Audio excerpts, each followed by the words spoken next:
Litquake virgin. I'm very happy to be here, delighted, grateful to Jane Garnar and Scott for inviting me. And we haven't met before, probably, but maybe we have around Gertrude Stein, that's possible. My biography, photobiography of Gertrude Stein has, of course, a lot of roots in this area. And my book, what is it? Let me see if I remember the title of my book. True Secrets of Lesbian Desire. Today I want not to read from this book, it's a bit intimate to read from it. You will see, if Litquake were called Litquake, I would be troubled, but now we have had so much wonderful laughter that maybe there's a moment to be a little more reflective, and bear with me. So this is about the book. Lesbian marriage. The cartoon is funny, but inside there is both humor and something serious. Sex is a trickster. It flares up, slips away, gets fixed on the one and only, changes partners, goes wild, thrives on intimacy, gets going with only strangers, falls asleep, changes form, gets bored, and sparks into life again. When we fall in love, we want sex to be around forever. But when we commit to a relationship and when we get married, sex tends to sneak away. Desire falls asleep and bed death afoot. The so-called lesbian bed death is, of course, everyone's bed death.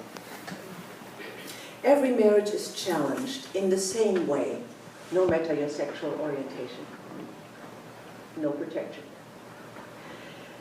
A relationship is a collaboration. Sex is a collaboration. A conversation is a collaboration. And so is writing a book together. We've done it twice before, my life companion Kim Chernin, prolific writer, and me. Our first book was already about sex. Don't interpret too much about that. The second about opera. Two passionate pursuits. We've been together for 28 years and never wanted to get married until now. We preferred to be bohemian outsiders who had as little as possible to do with established conventions. But we've entered a dramatic change in the cultural climate. Gay marriage has become political. The personal is political, as we've been saying for a long time. It also has become historic, and we wanted to be part of significant decisions that has been announced during our lifetime. The freedom for lesbian and gay people to marry brings with it a new potential and new demands. We wrote Lesbian Marriage, a Love and Sex Forever Kit because in our long relationship, we've seen it all. And we've weathered it all. We've written for a long time on women's lives, spirituality, and sex. We've talked to many women and men, personally and professionally, as mentors and practitioners of a different kind of listening, a form of common sense conversation. Common sense because over the years we have realized that common sense is the least common kind of sense. Now we wanted to talk about what happens to love and sex, for better or worse.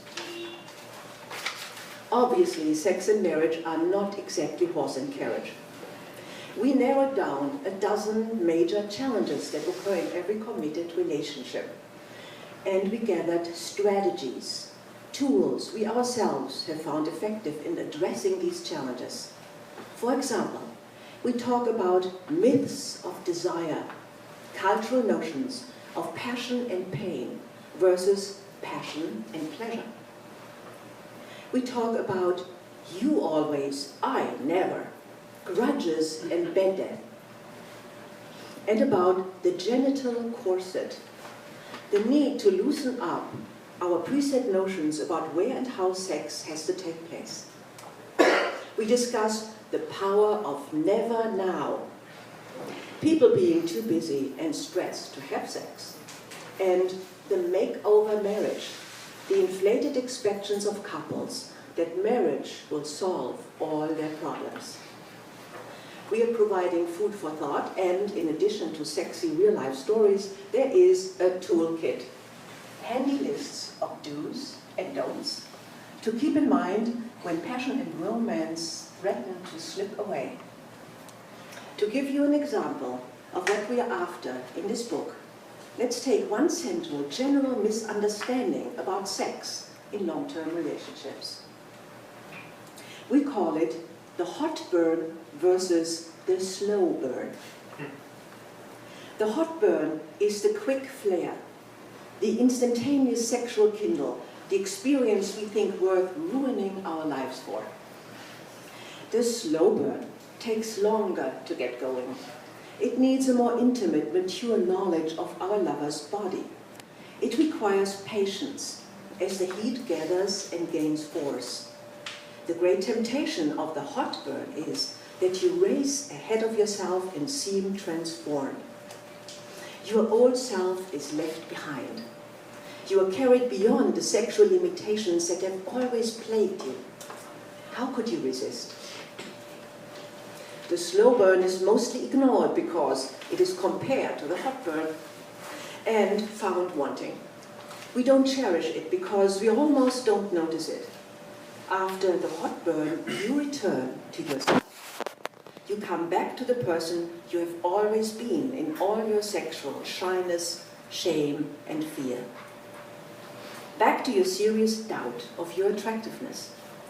Your body's repressions and secrets speak up again. The slow burn never really gets a chance. Before it can develop, we have to face everything the hot burn has allowed us to leave behind. Poor old slow burn, personally and culturally unrecognized as a possibility of sexual fulfillment.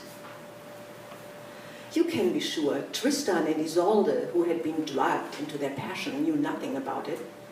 Ditto for Romeo and Juliet, those kids of 13 and 16 with their single burning night together. Antony and Cleopatra, Paris and Helen of Troy, Eloise and Abelard. You didn't even have to know their stories to know how hot they had been burning. But did two women together have to be walled in by those old bedtime stories? Let's think. What would have happened to Romeo and Juliet 10 years later if they had lived and lived together? Romeo might be taking off for Padua every chance he got, resenting the time Julia spent with their children. She might have felt that after a day of kids in the house and their own family, another demand on her for intimacy was just too much. Could she have taught Romeo to caress her tired body to sleep? To give her a sexy foot massage that would have melted her to the bone? Lesbian and all other sex manuals are filled with suggestions for lovers to get back into the hot burn.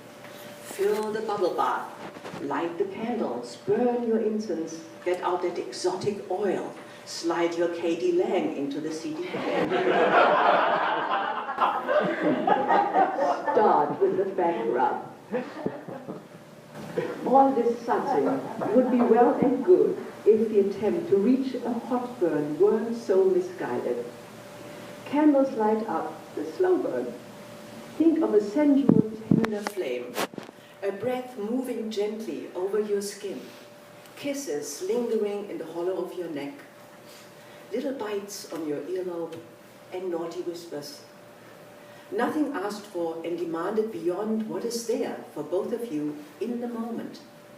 No other goal or pursuit or striving, no effort or labor. Slow burn is not boredom, but something entirely different. A different kind of passion, learned in confessional intimacy.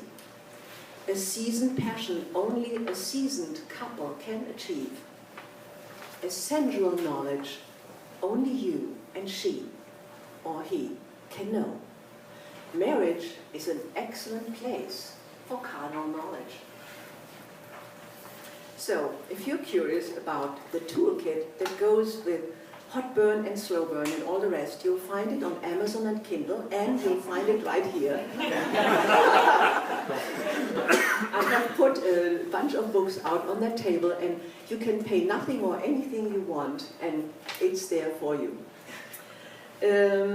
What else? Stay tuned, I want you to know, because I've just finished an erotic memoir of my wild days in Paris as a young rule breaker, bohemian trickster, and woman lover, called Kiss Me Again, She Did. All right.